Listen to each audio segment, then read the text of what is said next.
First of all, thank you for inviting me, Pedro, to this great event. It is an honor to speak with you. Today I'm going to be pitching, I guess, in a way, or presenting the investment case of Meta. Some of you probably already know me from my activity on Twitter or my newsletter. And if you do, you probably know that a lot of people know me for Meta. And we will get into the kind of details of why that is. First of all, before we kind of go to this investment case, I would like to just kind of summarize who I am. And this is important because it also relates to my investment philosophy and the way that I kind of view investments. First of all, I'm the Chief Investment Officer and co-founder of New Era Funds. We are a fund that invests in technology companies with a concentrated approach. I'm also the writer of Uncover Alpha, which is a newsletter devoted for company and industry deep dives, and only technology sector is covered. We have over 10,000 subscribers, growing each day. But more importantly, my background, I started my career in audit in one of the big four audit companies. And if there are any students here or somebody starting their career, I highly encourage you to start working with audit or at some of these firms. Yes, the money is shit in a way, but you get to learn a lot about companies and how to analyze them from a balance sheet perspective, free cash flow perspective, and so many other quantitative factors. After that, I left, and I got a job as an equity analyst, following mostly tech companies and UniCredit. After a few years, I was promoted to portfolio manager. And then at one point, I said, I have enough. I can't work, I'm not fit for this big corporation type of environment. And I decided to pursue my own kind of entrepreneurial path. I founded the first company. It was called Auto Analytica, and it was basically a marketplace for getting so that you understand what the used car, what the state of the used car is. That startup failed, and then I co-founded another startup, which I ran for 4 years, which is we are mainly known for the product Typeless, which is an AI company. We developed basically document data extraction in terms of an API. So we worked mostly with developers, UGP systems like SAP and others. And keep in mind, we developed this in 2017 or 2016, where this whole LLM hype wasn't really there.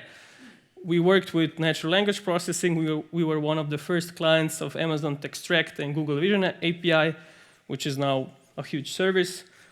So why am I telling you this? I'm telling you this because I am, in a way, yes, I work for the industry, but my opinions about investing has a lot changed in terms of like, I view things more as an owner or trying to understand basically the company and their products like a business.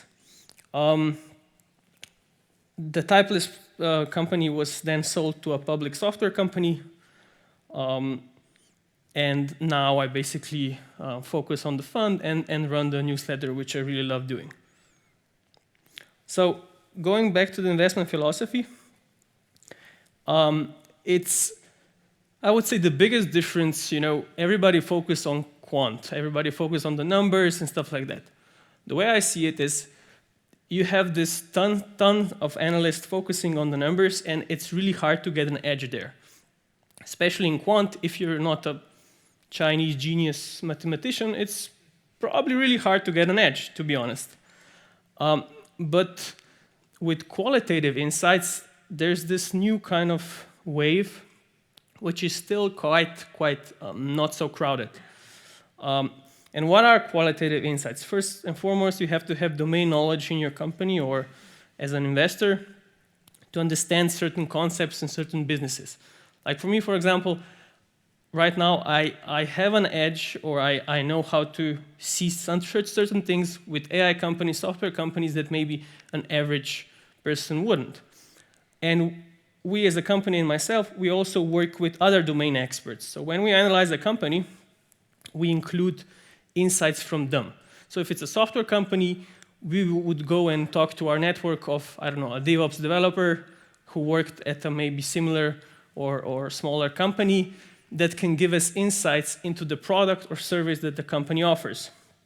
And only once the company has passed those criteria, do we then go to the valuation part, and then if the numbers are what we want them to be, or at least what we are okay with, then it becomes a portfolio candidate.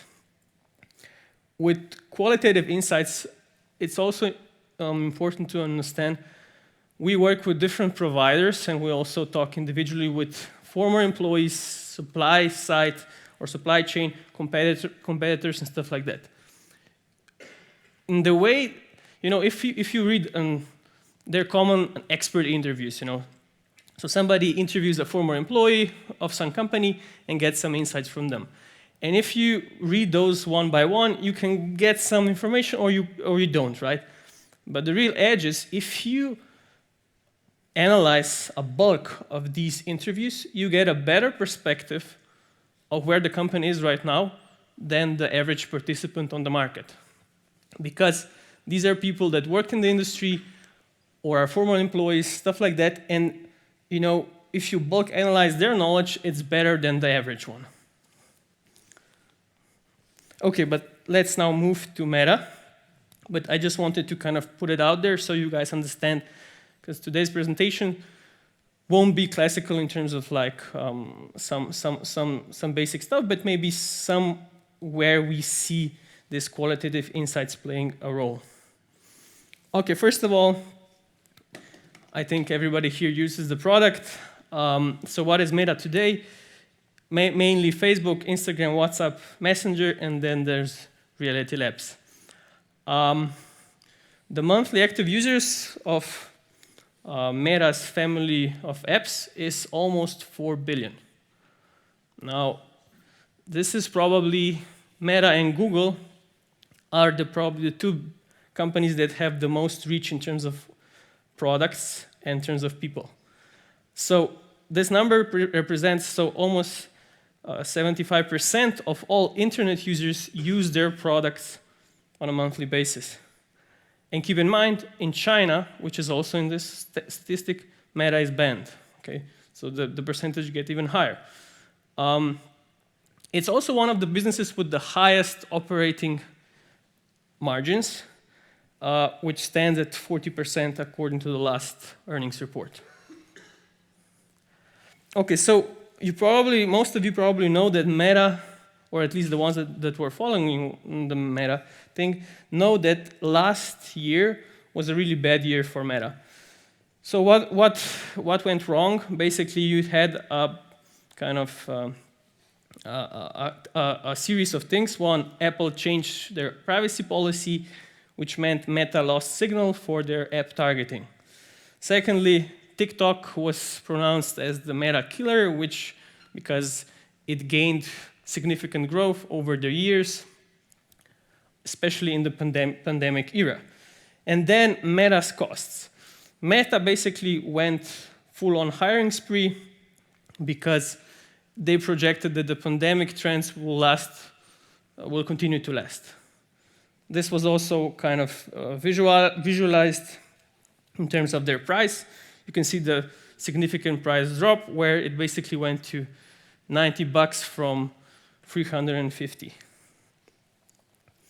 This was also from that era where basically you can see, this is a tweet of mine, where its enterprise value to EBITDA reached really ridiculous levels. So what was Meta's reaction? First of all, they did aggressive cost cutting by 25% of their workforce. Now, this is, for any company, a big amount of reduction of workforce, but especially for a company like Meta. Every company announced almost every company announced layoffs, especially the big ones, but no company in terms of that size came even close to what Meta did. So they were mostly in the 5 to 10% range of firing. Meta said, okay, we're gonna get lean, we're gonna fire 25% of the people, okay?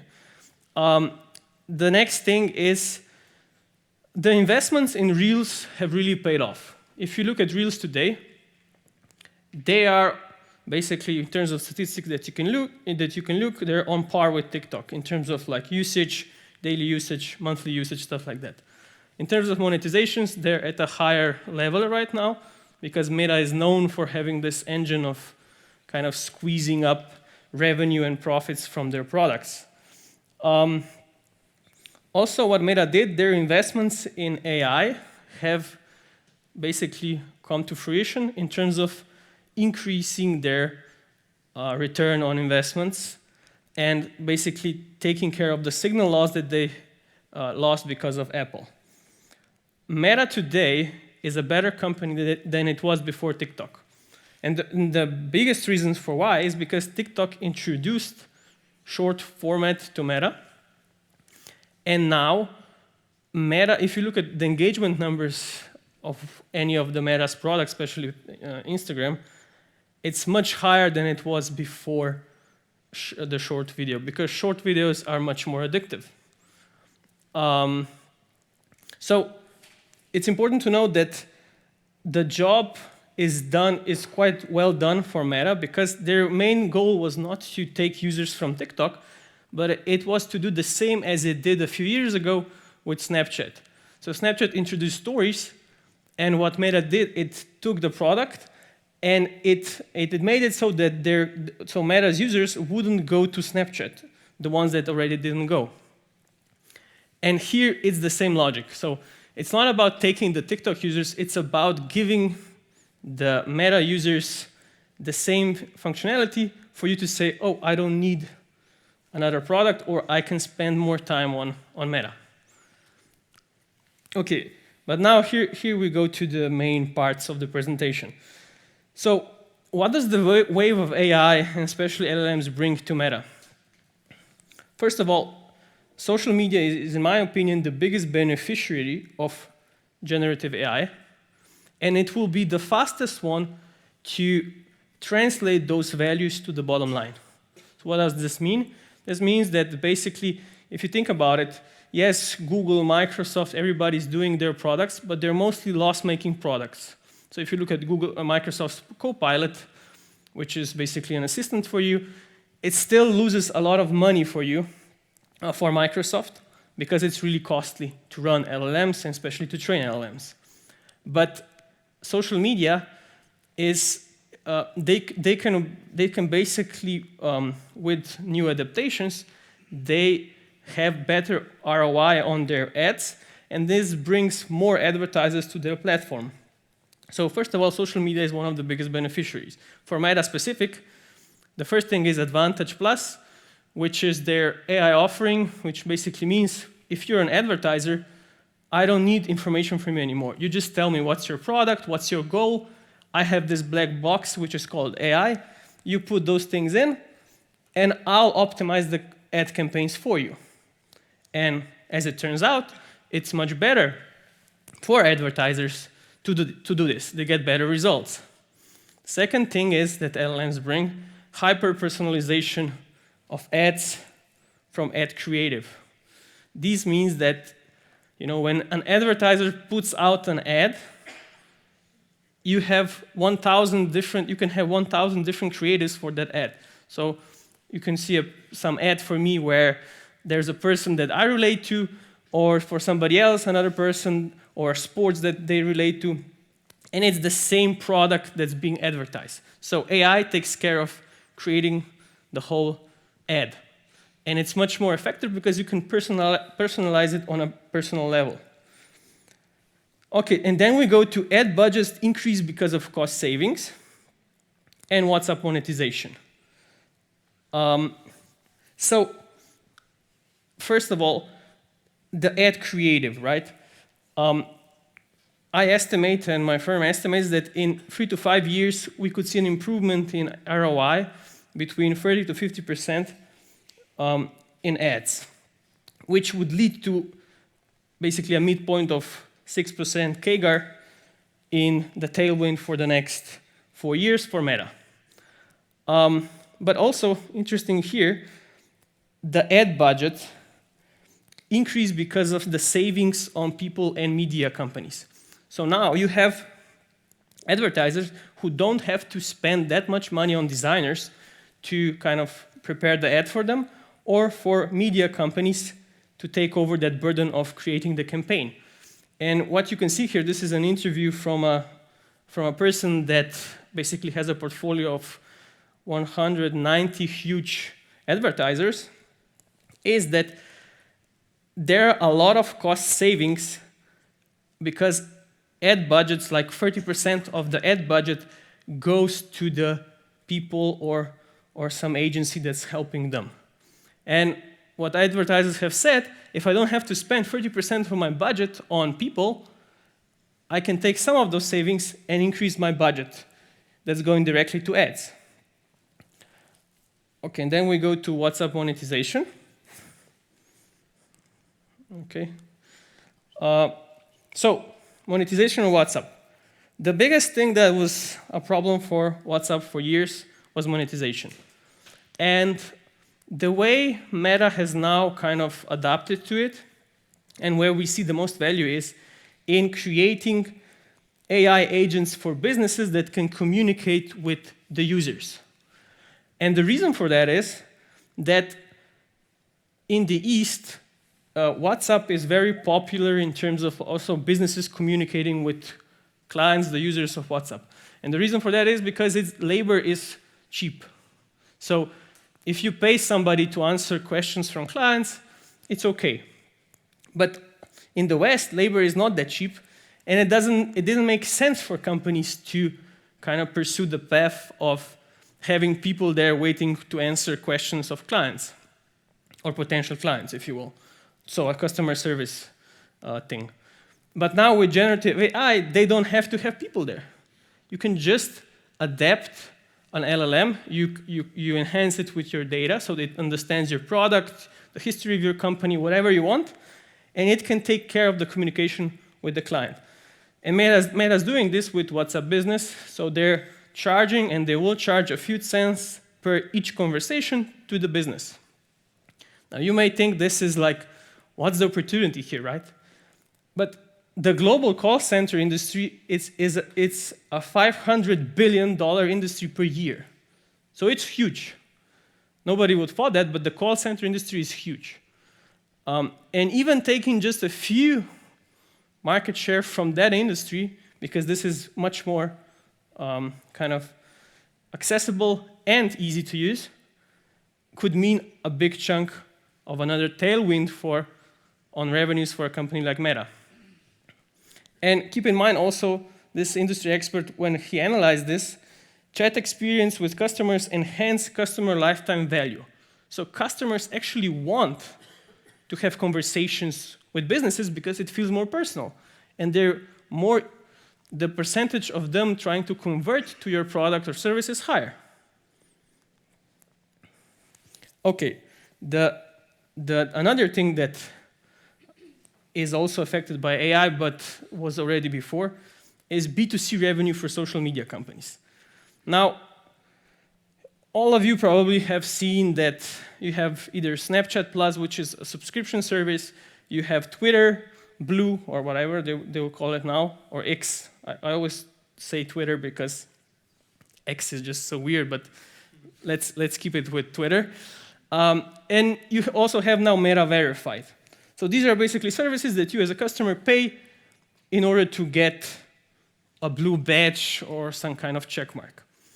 And this, if you look at Snapchat, was one of the first ones to introduce it. Yes, Twitter as well, but they are a private company, so there's limited data on that. And Snapchat already has 5 million paying users for Snapchat Plus.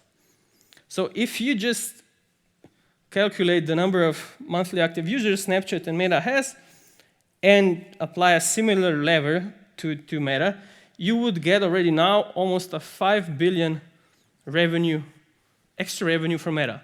Now, this is almost 5% of Meta's revenue. Like, this is not insignificant. And keep in mind, Snapchat Plus is growing really fast. So April 2023, 3 million, and in September already 5 million.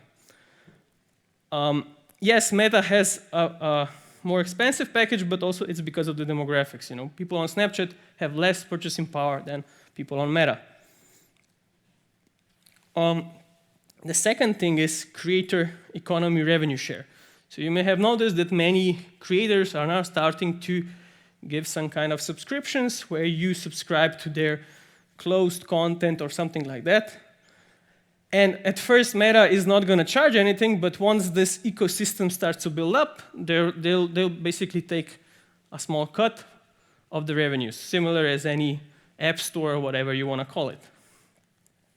And then the third thing is this trend is going to continue to rise. And one of the reasons is because we are spending more time on social media, and these badges, or if you will, any kind of service that is different, that diversifies you from another user, is good for you because people like social status. It's the reason why people buy branded shoes, branded clothes, whatever, because they want to show their status. And it's similar online. It's starting to build, right? We're going to see social status symbols starting to build up. And the last thing here is AI. And what do I mean by here? In the next years, we're probably going to see an influx of huge amounts of AI content on social media. And once we reach a few years of boiling point, people will say, there's so much content, and I don't know what's real, what's not. You have AI impersonating people, some new people that are not really people, but AIs, and stuff like that. And at one point, people will say, I have enough. I want to see only people content. And how will social media be able to respond to this? The only way to do it successfully is with Meta's already verified feature, which says you pay, but you also give me your ID. So I can ID you, this is you, right? And then at some point, you're going to have social media, which will have basically content with ID from people. So this is people content, and then all the content. Again, people will want to use it because why? First, it's going to be the influencers, which everybody looks to, and then you're going to say, okay, if I want to create some content and be seen, I need this check mark and stuff like that, okay. And then at the third inning, it becomes, if I don't have the check mark, I'm a weirdo or a fake AI, right? So this is another thing that most people sleep on, is the B2C revenue that social media companies are going to be generating in the next 5 years. Also with Meta, it's important to acknowledge that one of their highest growing potential countries is India. And it's mostly because of WhatsApp. So more than 500 million people use WhatsApp. Every week, more than 60% of people on WhatsApp in India message a business account. So it's already a thing that's happening. And revenue from click-to-message ads in India have doubled in the last quarter. So they're growing more than 100%. Almost 75% of internet users in India are active on Instagram once a month. And part of the reason is also, one part is also because TikTok is banned in India. So you have WhatsApp and you have Instagram, which are basically great exposures to the Indian economy. Once they grow in terms of like their status, their wealth, stuff like that, Meta is going to be one of the most interesting places. Another thing that happened I think it was a week or two ago, was, in my opinion, the biggest partnership in tech this year. Amazon and Meta announced a partnership in which users on Meta will be able to shop with their Prime accounts, and that Amazon ads, or you will be able to click on an Amazon ad, and it will not take you away from Meta's app, but you will be able to do the purchase inside the app. This is a big thing, and here's why. When talking to former employees and other people, why Meta's shops failed, Instagram shops, Facebook shops, the biggest reason was because they couldn't get data from inventory. So once somebody wanted to order something, they didn't have data from your ERP system or your inventory system. How many products do you have at all, right? So they didn't have the backend of payment, of inventory, of logistics, but now they do. And this is great, not only for Meta, but also for Amazon, because Amazon is kind of hedging their bets if social commerce is about to take off in the West. Because TikTok shops were announced, and you also have Temu, Shine, and other Chinese players who are very active on the e-commerce space. One thing, and this is another thing about Meta, is we have also the metaverse, right? This is we have VR, we have AR, we have the platform. First of all, let's just acknowledge something. Right now, if you take the value of Meta, the stock of Meta, the value of Reality Labs, or the metaverse, if you will, is 0 or even negative. So the market is adding 0 value to this project.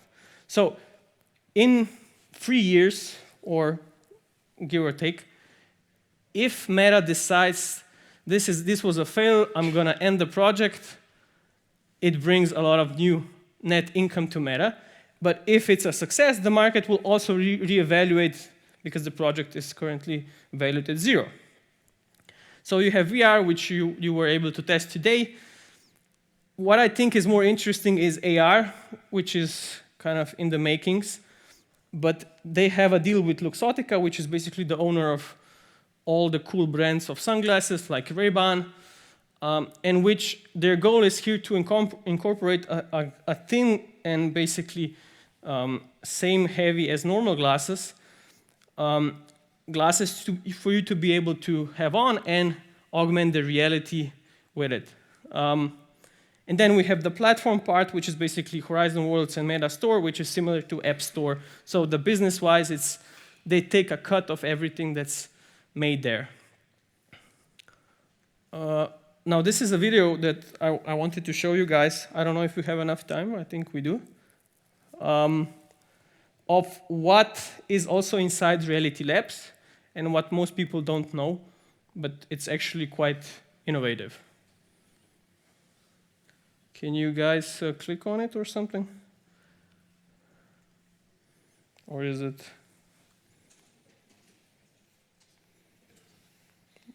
Oh, okay, no, we can't. We can? It's here? Okay.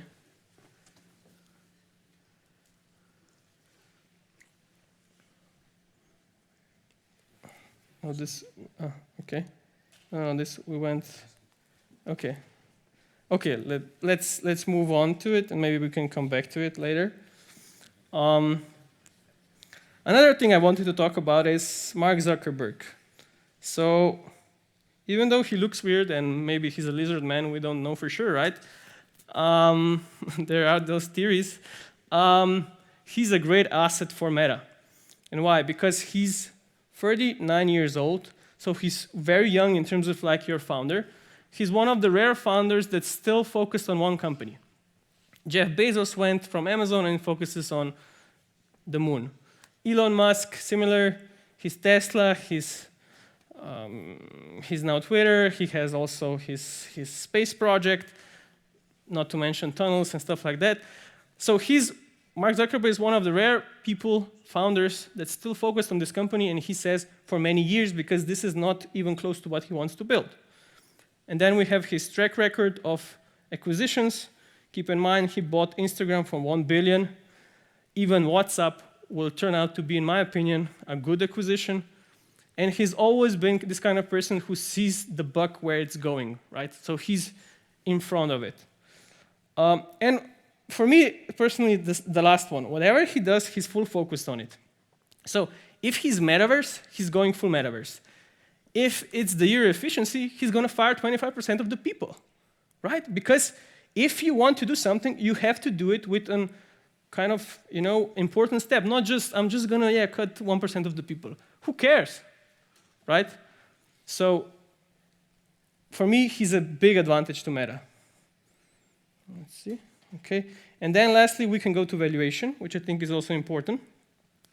So we can see here that Meta's valuation is not expensive at all. Yes, the PE multiple is 20, but if you look at its enterprise value to EBITDA, it's similar to the COVID lows and to the lows in 2018. Also, from a free cash flow yield perspective, it's 4.4, which is similar to your bond, I guess. And keep in mind, with all those multiples, you have to factor in this. Meta is spending $15 billion on Reality Labs this year. This is 40% of their net income. So if they stop, once they stop, or lower, whatever, you have a company trading at 17 times their real net income from their core business. And this is a rare breed. With this kind of growth projections and stuff that they're doing, with this valuation, it's quite rare. Now, of course, there are risks as well. First of all, we have TikTok, which is still a thing. And TikTok, most people think it's a small company, but it's actually, in terms of size, revenue, and their ability to invest, it's similar now to Meta. Yes, it's a Chinese-owned business, but maybe because of it, it's even more aggressive. The second thing is privacy changes, which can always happen. So Apple doesn't love Meta. In fact, it hates Meta. When talking to former employees of Apple, they said it's a common culture there. So it's not just Tim Cook. It's actually a small culture there that people don't like Meta. So new privacy changes could affect their ability to target, although it's hard to say that a company like Meta can't adapt to it, especially now when a lot of their ad targeting is based on AI, which means that you don't need so much data from people because the AI system can predict it. Then there's regulation, of course. With being so big and having such an influence, you're always a target for governments because you can influence almost everything. You're basically a state. Okay, let me finish. So thank you for your attention. Thank you. And if we have any questions? ¿Alguna pregunta? Yes.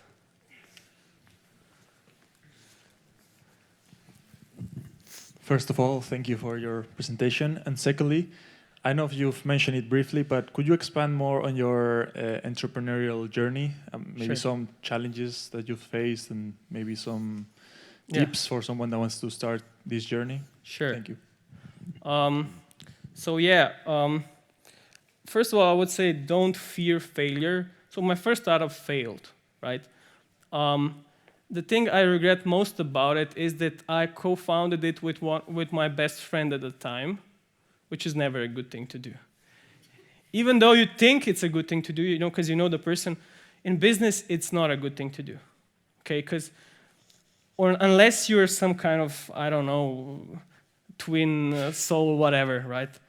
Because in a way, I lost my best friend at that time. The second startup, the thing that I would say tip is, so we were 4 core founders. I was the business, and the other ones were developers. I would say an advice here is don't give equity at the start, because it can take, especially if you bootstrap it, so if you don't get VC investments at the start, it can take a few years before you build a track record, as it did with us. And the founders, some founders, they say, oh, I'm not getting, we didn't pay salary for a few years, for example, right? And they're saying, I'm not getting salary. So, they lose motivation because they don't value the share they have of the company. So it's much better if you have like an options agreement where you kind of give them over the years, even yourself in a way, right? I think that's a good thing. Also, keep in mind, the first 3 years, nobody will know you, as it was with us. So we would go talk to software companies. It was like, who the fuck are you guys? Or stuff like that, right? So it's like, Nobody knew. But then in year 3, it just kind of exploded. So everybody was contacting us. Yes, we know you're the AI guys for document extraction, stuff like that. So I think you have to plan your finances at least for 4 years, I would say, without having to burden the company. And then when it comes to selling, there are different reasons for why you want to sell it. One is, with us, it was a problem of the company was first, when I'm talking about Typeless now, right, was firstly local, and then we kind of gained this European market because we expanded the platform to be European. But we were getting invites from Techstars, Y Combinator, stuff like that, to join their accelerator. And the problem was because half of the members, we were excited and wanted to do it, and the other half had already families established in our country. And so we saw that they weren't willing to go there. So we had a point where we said, okay, there were also key employees, right? We didn't want to rebuild the whole company. So we had offers from buying our firm from year 3 on. There were some offers, and then we just thought, okay, I guess this is the natural path for us because, especially in software, it's really hard to succeed in Europe because there's no environment here. The VCs, they question you, what's your profit? Or, even if it's 50,000, 100,000, it's like when you talk to, VCs in America or in Canada, they're like, who are you guys? What's the vision?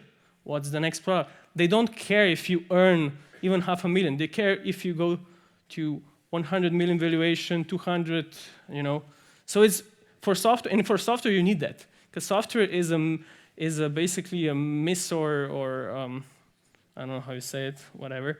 It's like home run or miss, no? Yeah.